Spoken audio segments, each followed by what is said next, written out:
students, we're going to be looking at algebraic expressions today as we move into solving equations and a lot more algebraic thinking. So an expression is a math problem that is either adding or subtracting multiple things together. We call those different things terms. So in our expression, our terms are being added or subtracted together to create the expression, the problem. So basically, it's a math problem. Now, an algebraic expression is a math problem that has variables. It has letters.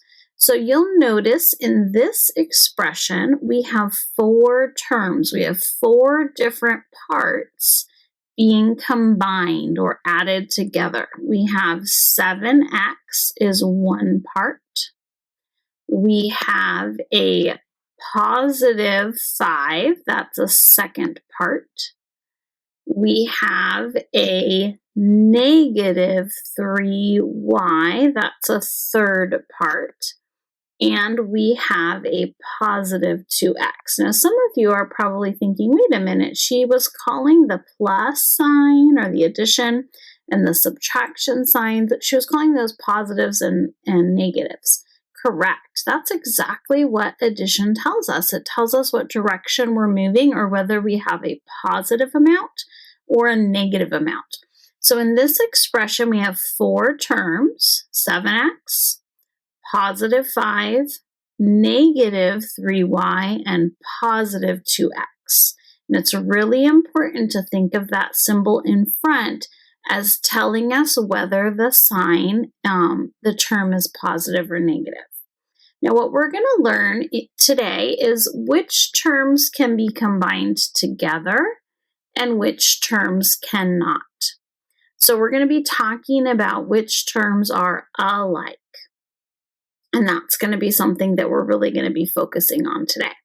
So when I'm looking at this expression, a couple things I want to point out. When we have a variable term, a term that contains a variable, the number in front of the variable is called the coefficient.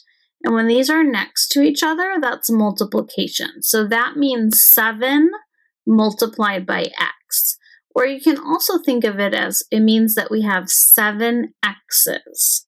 7 times x would be 7 x's.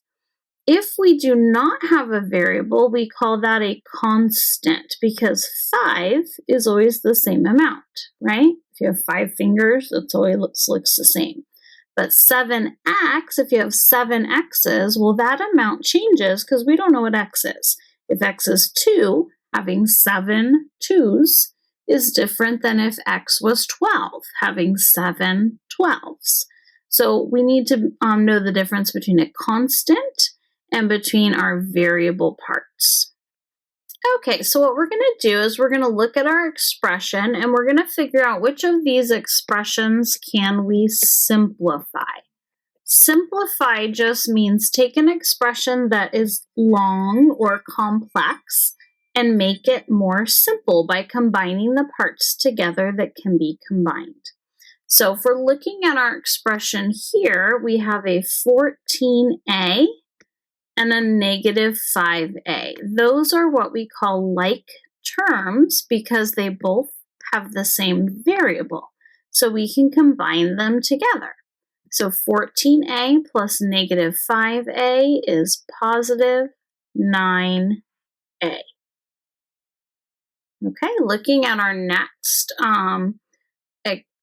expression, same thing, we're going to look for ones that we can combine together. So I always start to look just for the ones that are alike. So I see a 7y.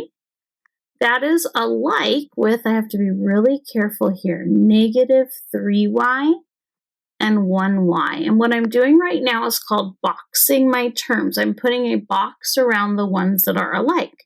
Now I notice there's nothing else in this expression that is alike with the terms that have the variable y.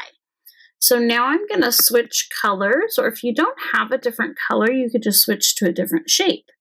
I also see that I have an 8 and then negative 1. Those are both constants. So I can add constants or just numbers together. So the first thing that I'm going to do is I'm going to add my y's, 7y and negative 3. 7 plus negative 3 is positive 4. Positive 4, if there's no coefficient, there's a 1 there. So positive 4 plus 1 is positive 5y. Then I'm going to add my constants. 8 and negative 1 is positive 7. So this would be the simplified version of my expression. See how it took something very long and it made it much simpler or easier to understand.